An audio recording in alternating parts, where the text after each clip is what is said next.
How to make ChatGPT not detectable. Hello everyone, welcome back to another video. I hope you all are doing great and are having an amazing and absolutely incredible day. I bring you back with yet another video, and in this video we are going to be talking about ChatGPT and how you can basically get its prompts, okay, and then make them not detectable. Now, what do I mean by not detectable? Basically, let's put it this way. Basically, you have an assignment, okay? It's a university assignment. You just, completed that university assignment using the help of ChatGPT and like you just copy pasted everything. Now, once you turned it in, the next day, your professor or, your supervisor, they catch you. They tell you that you just used ChatGPT and we will not grade this exam. Now, obviously, you will be shocked that how did they find out that I use ChatGPT? Now they found out because nowadays there's many various types of different technologies, okay? The most famous one of them being turnitin.com. Now basically, these technologies enable users to find if a piece of text is created by the help of ChatGPT or not. And it works really efficiently. Like the amount of people it's caught in ChatGPT is actually crazy. So obviously, these types of threats prevent us from, actually taking the help of ChatGPT. But I'm here to help you with all those things because I'm here to tell you about all the different ways that you can make your original ChatGPT prompt text totally undetectable.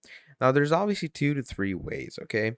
Now, you can either basically do it totally manually, okay? Now, what I mean by do it totally manually is, get a prompt, okay, have a whole line of text, and then go ahead and change every aspect and every bit and small world of that line of text. Like, just keep the same idea, but change the, sentencing. The second way is to obviously use some rephraser or something like that, which helps you a lot as well. And the third way is a new way that I came up with, and I don't know how it works, but it usually always works. So we're gonna be discussing it all in this video. So yeah, please do make sure to fully watch this video till the end, so you can get helped to the maximum with these topics. Now, to start things off, what we are going to want to do is we're going to come to ChatGPT and let's say I'm going to pick up a line of text, okay? So let's say I'm going to go ahead and write me an essay about, let's say, anything, privilege of, let's say, kings. Write me an essay about privilege of kings. Now, as you can see, privilege of kings and exploration of monarchical authority. As you can see, it keeps going on and on and on, etc., etc. Now, let's say I'm going to take this one paragraph over here, the introduction paragraph. Okay, copy. Now, first of all, as I told you, the first way is to actually go ahead and change everything yourself. Now, obviously, you could do that in your Microsoft Word, or you could do that in your Grammarly. Okay. I would recommend Grammarly for doing this because Grammarly actually tells you the right punctuations and everything as well.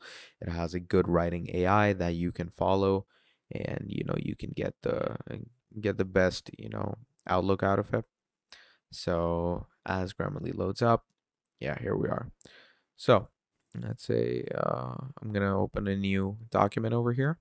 And once this opens up, let's go here, paste it. There we go. Here we have it. So title: The Privilege of Kings and Exploration of Monarchical Authority. So we could obviously change that. Exploration of monarchical authority, you could change that to, something like finding the importance of monarchs, something like that. Okay. And then obviously you have your introduction. Wait, let me just get this out of your introduction. So, throughout the history, the concept of monarchy has captivated the imagination of societies worldwide, etc., etc. So, basically, you get the general idea that I'm actually going to go ahead and change, every single line of word and everything. So, pretty, easy and basic stuff to get your head behind. Now, moving on, let's talk about the second method. This was obviously the manual Grammarly method that I would use if you want to actually put in the work. The second method could be rephraser. Okay, you could go to some rephraser tool and let's say I'm gonna go here. So this is rephrase, a paraphrasing tool. It's an AI based sentence creator. So type here to rephrase. Okay, we have this now. Obviously, you can make your content creative, smart, formal, etc. The free version only has fluency and standard. So I'm going to go with fluency and I'm going to go and paraphrase now. Just verify you're a human and everything, the usual. And once you do that, as you can see, it starts loading. And here we go. The king's privilege, a quest from monarchical authority. And as you can see, it starts changing its lines. And you can also go ahead and check any type of plagiarism on the same website, which is also really cool. It helps you see if they can tell if anything is plagiarized. So as you can see, it is 100% unique. The plagiarism checker could not cross check it. So, good stuff. So you're good to go. Now, that's the second way. Now let's move on to the third way. Now, although this is a very unorthodox way, but I find it extremely helpful because it has always worked for me. Now, this way is called, the Google Translate way. Now, what happens when you use Google Translate? Let me tell you. So, first of all, what you're going to want to do is on both sides, you're going to keep English. Okay. And once you have that over there, you're going to enter the text. Okay. You're going to translate it in some random language. Let's say I'm going to translate it to Russian. Wait, Russian. Yeah. Now, once you translate it to Russian, you're going to copy this Russian text that you just took off.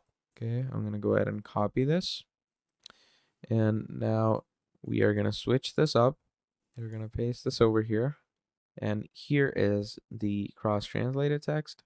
Make sure that to switch this up into the translate box, copy this, paste this, and trust me, Turnitin will not be able to find this. I don't know how or why this works, but it works.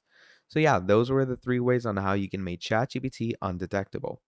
So yeah, that's about it for this video. Now, if you enjoyed, drop down a like and subscribe to the channel. And yeah, that's all from me. So thank you for watching till the end, and I'll see all of you wonderful people next time. Goodbye.